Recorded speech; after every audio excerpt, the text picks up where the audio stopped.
4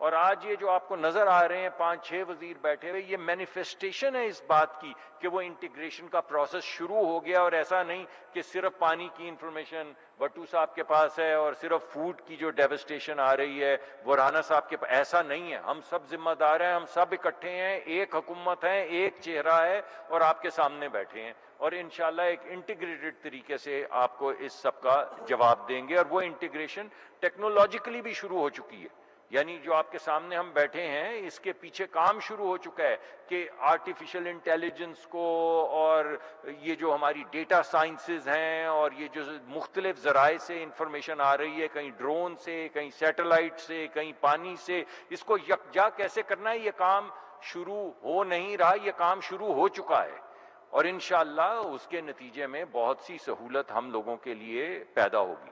دیکھیں، دو چیزیں سب سے زیادہ اہم ہیں اس مرتبہ. نارتھ میں، گلگت میں، بلتستان میں، خیبر پختونخوا میں بارشیں زیادہ ہوں گی. ایک تو یہ ایک ہے معاملہ جسے ہم نے طے کرنا ہے، اور دوسرا یہ کہ ساؤتھ میں یا پاکستان ہے، میدانی پاکستان، وہاں پہ بارشیں کم ہوں گی.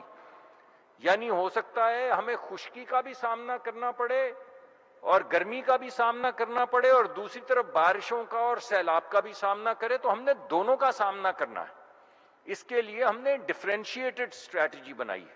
جو اسٹریٹجی پہاڑوں کے لیے اور ناردرن ایریاز، شمالی علاقوں کے لیے ہے، وہ علیحدہ ہے، اور جو ناردرن ایریاز یعنی ہمارے پلینز کے لیے، جو سدرن ایریاز ہیں، ان کے لیے جو ہماری اسٹریٹجی ہے وہ علیحدہ ہے. اس میں فردر سیگمنٹیشن کی گئی ہے کہ شہروں کے اندر جو ہیٹ کیپسول بننے کا امکان ہے، جو گرمی کی وجہ سے نقصانات ہو سکتے ہیں، لوگوں کی جان و مال جو ہے اس میں اس کا نقصان ہو سکتا ہے، اس کی علیحدہ اربن لیول کے اوپر صوبوں کے ساتھ مل کے اسٹریٹجی بنائی جا رہی ہے. اور جو میدانی علاقے ہیں جہاں پہ فوڈ سیکیورٹی، جس کا ذکر برملا رانا صاحب کرتے ہیں اور بڑی فائٹ کرتے ہیں اس کے لیے، ان کے لیے اسٹریٹجی علیحدہ بنائی جا رہی، جس کے کچھ عوامل آپ کے سامنے رانا صاحب رکھے بھی ہیں. تو میں آپ کو آج بتانا چاہتا ہوں ملک کو کہ بڑی سیگمنٹڈ اور بڑی فوکسڈ اسٹریٹجی ہے. نارتھ کے لیے اور ہے، پلینز کے لیے اور ہے، شہروں کے لیے اور ہے، پیداواری گاؤں کی جو طاقت ہے اس کو بڑھانے کے لیے اور ہے. ایک معاملہ ہے جو ہم نے مل کے طے کرنا ہے صوبوں کے ساتھ. 10 منگلا ڈیم اگر آپ نے پچھلے سیلاب میں بہا دیے اور آپ نے وہ پانی نہیں روکا اس وقت کے لیے جب آپ کو پانی کی ضرورت ہے، تو کیا عقل مندی کی آپ نے؟ اس وجہ سے صرف پانی کو اکٹھا نہیں کرنا، پانی کو ریگولیٹ کرنا ہے. جو بند یا ڈیم جسے آپ کہتے ہیں، اس کا کام پانی کا سٹوریج نہیں ہے، پانی کی ریگولیشن. آپ کو ہر وقت پانی نہیں چاہیے، پانی آپ کو چاہیے ربیع اور خریف کے وقت. اگر پانی ربیع اور خریف میں نہیں ہے تو فوڈ سیکیورٹی رانا صاحب کہاں سے آپ کو دیں گے؟ اس وجہ سے یہ جو ڈیمز کا معاملہ ہے، اس کو ایک بھرپور انداز میں ایک سیکیورٹی کے معاملے کے طور پہ دیکھیں، اور اس کو اس نقطۂ نظر سے دیکھیں کہ پانی تب چاہیے جب ضرورت ہے. وی آر ریزالوڈ کہ ہم یہ پانی کی ریگولیشن اور اس کی ٹیلی میٹری اور اس کی سٹوریج کے معاملات کو حل کریں گے. دوسرا بڑا جو آپ کے سامنے معاملہ آ رہا ہے وہ ہے زوننگ کا. یعنی اگر چھت گر جائے گی تو آپ مجھے بتائیں کہ اس میں کوئی بھی حکومت کیا کرے گی. اس وجہ سے وہ جو کام ڈسٹرکٹ کا ہے یا تحصیل کا ہے یا صوبے کا ہے، یہ جو زوننگ والا کام ہے یا کنسٹرکشن کی ریگولیشن کا کام ہے، یہ کام بھی ہم مل کے صوبوں کے ساتھ کریں گے. مگر 18ویں ترمیم کے بعد یہ بڑا اہم کام ہو چکا ہے، اور جتنی بھی سپورٹ ٹیکنیکل درکار ہوگی ہم ضرور دیں گے. تو ہم انشاءاللہ ان کے ساتھ کھڑے ہیں، اور جو ان کو سہولت، جو ان کو ٹیکنیکل چیز درکار ہوگی وہ دیں گے، اور انشاءاللہ اس عذاب سے اپنے لوگوں کو بچائیں گے. بہت شکریہ جی. پاکستان کو خاص طور پہ آئندہ آنے والے دنوں میں جو سٹوریج آف واٹر ہے اس کی انتہائی زیادہ ضرورت ہوگی، اور اس کے جو سٹوریج کی کیپیسٹی ہے اس میں اضافے کی انتہائی ضرورت ہے.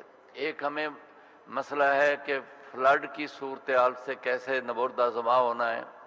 ایک ہمیں مسئلہ یہ ہے کہ پاکستان میں شارٹیج آف واٹر ہے، اس سے کیسے جو ہم نے نپٹنا ہے.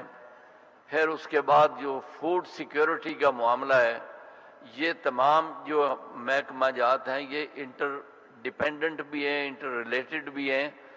اب تک جو کام ہو رہے ہیں اس میں دیامیر پاشا جو ہے وہ اتنا بڑا ایک پروجیکٹ ہے کہ اس میں 6.4 ملین ایکڑ فیٹ کی سٹوریج آف واٹر کی کیپیسٹی ہے، اور پھر داسو کا منصوبہ بھی بہت بڑا منصوبہ ہے۔ مومن ڈیم کا جو ہے اس میں بھی تقریباً 1 ملین ایکڑ فیٹ پانی کی کیپیسٹی ہے۔ 5 جو منصوبہ ہے اس میں بھی جو پانی کی سپلائی کے زیادہ ہونے میں انشاءاللہ اضافہ ہوگا، اور وہ منصوبہ بھی زیر تکمیل ہے۔